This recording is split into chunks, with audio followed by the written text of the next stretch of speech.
What's up mga Lods? This is Master Renz and welcome back to my channel. So sa video ito, manonood tayo kay Goosebumps Top 5 na ang pamagat ay tinawag at ginambala siya ng multo sa sarili niyang pamamahay. Nako, pagka ganyan, it's either maglilipat ng bahay or pabindisyonan ng bahay. So nakakatakot pag talaga ganyan sarili mong pamamahay. So make sure magsusubscribe kayo dito kay Goosebumps Top 5. Yan, isa rin to sa mga paborito kong mga nagko-compile ng scary videos. Yan, shoutout sa mga subscribers ko dyan. Thank you so much sa inyong pagsuporta. So without further ado, let's go sa go.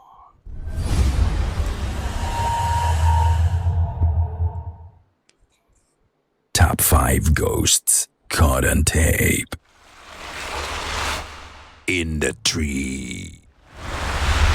Ang videong mapapanood ninyo ay nanggaling kay Franco mula Mexico. Isang umaga, habang naglalakad siya malapit sa eskwelahan, napatingala siya sa gawing bubong nito at may napansin siyang kakaiba sa itaas ng puno. Inilabas niya agad ang kanyang camera para videohan ito. Nang i-zoom in niya ang video, kinilabutan siya sa kanyang nakita. Ano kaya yung nakita?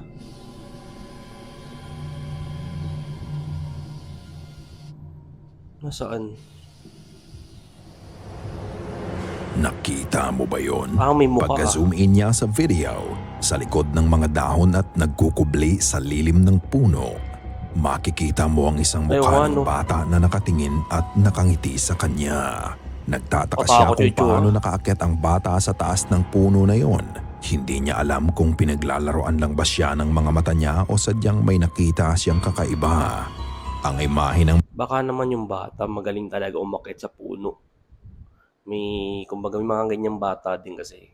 Mga lalo na pag talagang praktisado sa pag-aakit sa puno. Baka may ganyan talagang bata. mukha ng bata ay maaari ding pareidolia, kung saan ang utak natin ay nakakabuo ng imahe na familiar sa atin.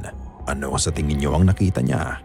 Espiritu ba to ng batang nakatitig sa kanya? O ito ay kaso lang ng pareidolia? Ikaw na ang bahalang humusga. Live photo. Takot ng boses. Isang lalaki ang nagbahagi ng kwento tungkol sa live photo na nakunan ng katrabaho niya habang nagha-hike sila sa Hawaii. Pakinggan ang kanyang kwento sa nangyari. So in honor of spooky season, I have one picture that I got from a coworker years ago that is the greatest example of a ghost in a picture that I've ever seen. And the reason that I don't doubt its authenticity is because it is a live photo, and I'll show you how I'll do the live photo so you can see the ghost kind of swooping in. You ready for it? Okay, so this is the hiking picture. The girl didn't see anything on the hike, but I'll zoom in here, and you will see her in a second. Boom. There she is. Look how pretty she is. Her sunken eyes, her smile. There's the live photo. I'll get a bit of angle there. I'll do it again. You can see her swooping. And then from farther away, you can just see right by her head. Kitang-kita kapag live photo kasi, familiar tayo sa mga ganyang pag-picture.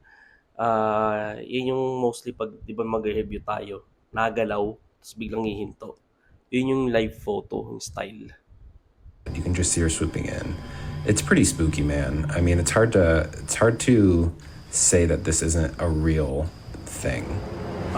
Sa video, makikita mo kung gaano kakapal ang mga halaman at mga puno sa lugar na yon. Nang i-zoom in niya ang video, isang nakakatakot na imahe ng babae ang lumitaw sa camera.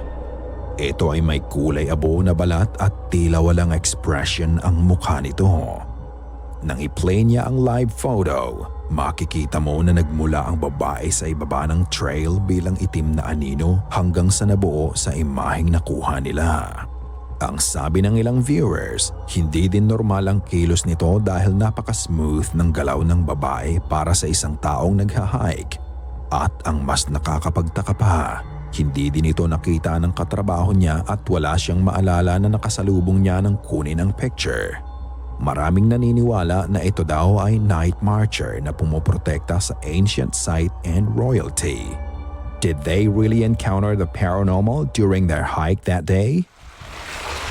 Yung mga ganun, pagkakaalam ko, delikado yun sa mga ganyan exploration.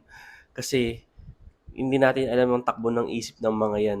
Di ba may mga napapanood tayo sa tribo, yung mga kumakain ng tao, di ba? Paano kung halimbawa yun pala tribo pala dun, tapos inaabangan yung mga nag-e-explore. Di wala na, kakainin na lang sila ng mga tribo. Kasi may mga ganun, alam ko sa mga tribo-tribo, pag mga ganyan. Ghost in the Road. Ang next video natin ay nanggaling sa page ni Dia. Ayon sa kanya, ang video ay kuha ng kanyang ama. Isang gabi kasama ng ama niya ang mga kaibigan nito para manood ng performance sa isang theater. Habang nagmamaneho sila, may nakita silang naglalakad sa daan. Malayo pa nga lang ay pinailaw nila ang high beam ng kotse para makita kung ano ito at dito na nga inilabas ng ama ang camera niya para mag-record. Ito ang kanyang nakita. Grabe, ang dilim mo. Ito yung nakakatakot sa mga ganyang lugar.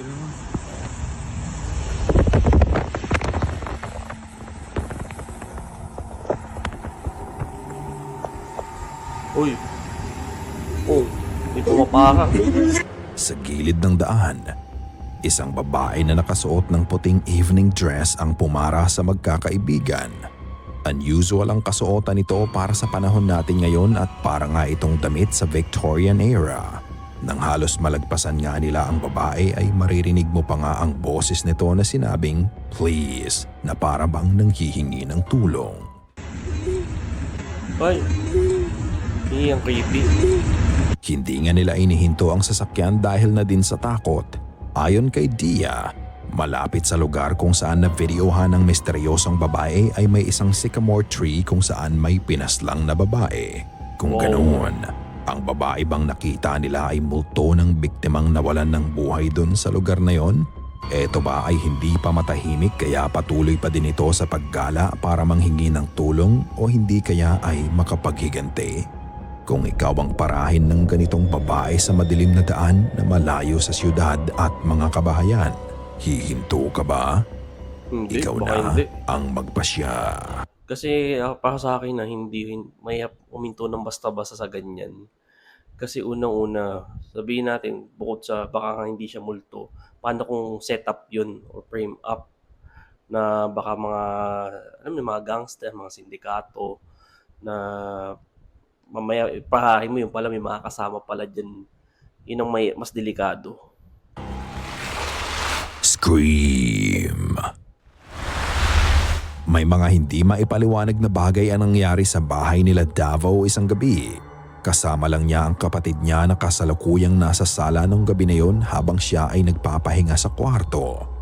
Makikita mong busy ang kapatid niya sa kanyang cellphone ngunit bigla na lang itong mapapalingon sa likod niya. Ito ang nangyari.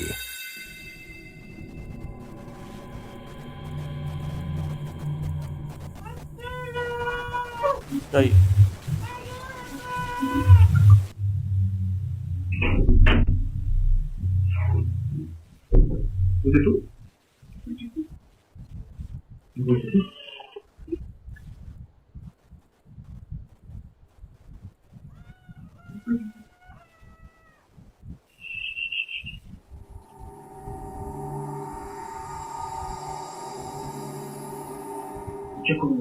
grabe. Ano kaya yun?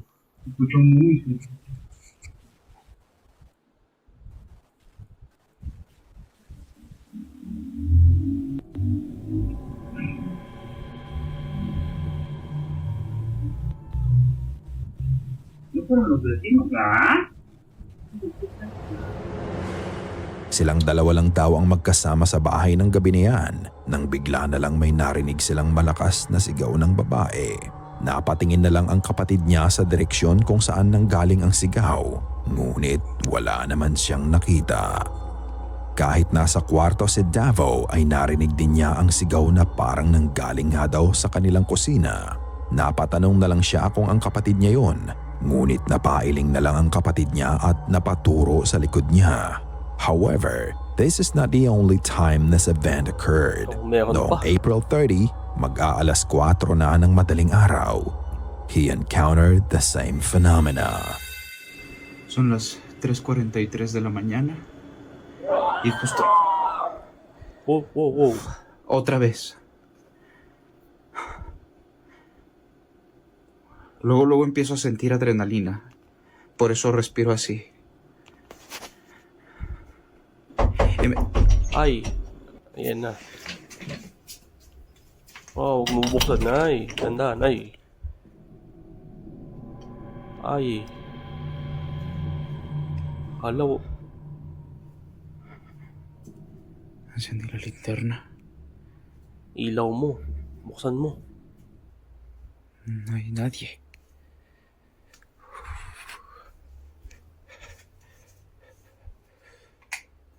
Oh, ayan no. Ayan no. Todo está totalmente cerrado. Oh, naka-lockdown, naka-lock, sarado.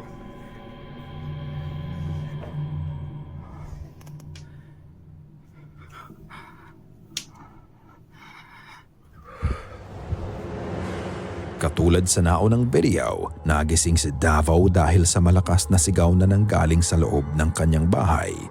Nang puntahan niya ang kusina at silipin ang labas ng bahay, wala naman siyang nakita. Do you think related ang nangyaring insidente ngayon sa navideohan niya 7 buwan na ang nakararaan? Is there a spirit terrorizing him in his own house? Ikaw na ang magpasya.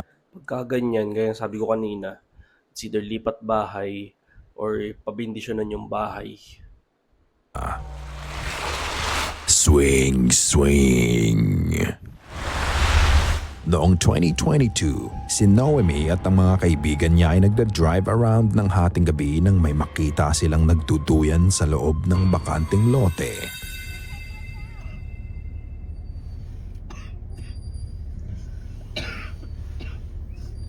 She doesn't tell.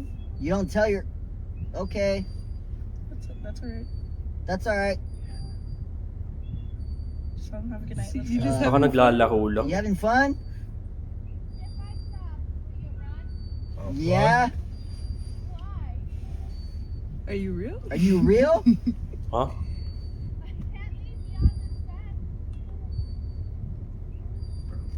Yes, you can. Am I talking to a fucking dead person right now? Please tell me. We're I'm all seeing the same thing, bro. Are you alive or Just say like, have a good night. And let's Okay, go. have a good night. Oh, what the fuck? Kinausap nila ang babaeng nagduduyan. Hindi nila alam kung tao o multo ba ang kausap nila. Nakakapanindig balahibo din naman kasi ang boses nito at nakakatakot ang mga sagot nito sa kanila. Baka nagpa-prank lang. At sa huling parte ng video, nang magpaalam na ang magkakaibigan sa babae, maririnig mo din na may naglalakad sa mataas na talahib at may tunog din na parang may humampas sa fence. Okay, have a good night. Oh, what the fuck? Oo, ano, meron. Dahil dito napaharurot na lang sila sa pag-alis. Nang kumalat ang video na to, isang babae na nagngangalang Celeste ang lumutang at nagbigay ng clarification sa mga nakapanood nito. Ang sabi niya ang swing ay ginawa ng kanilang ama para sa kanilang magkakapatid. Ngunit may mga bagay na nangyari na sumira sa bahay na ngayon ay isang bakanting lote na lamang. At ang babae sa video ay kapatid niya. Para nga mabigyan ng liwanag ang mga nangyari ay vinidyohan niya ang lugar na nakita sa video. I don't know if heaven's got big tall pines.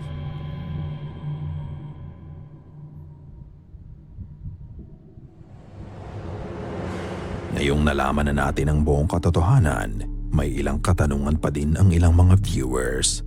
Bakit nagduduyan sa 10 oras ng gabi ang kapatid niya? At bakit mag-isa Baka lang trip siya niya. doon sa bakanting lote? Ang sabi ni Celeste, habi lang daw talaga ng kapatid niya ang manakot. However, habang binabasa ko ang ilang comments sa videong pinost ni Celeste, nakita ko to, a cryptic message yun? among Celeste and her other sisters. But to everyone I will say this who ends up finding the address, Be careful because we do have spirits on this plot of land that will gladly haunt y'all.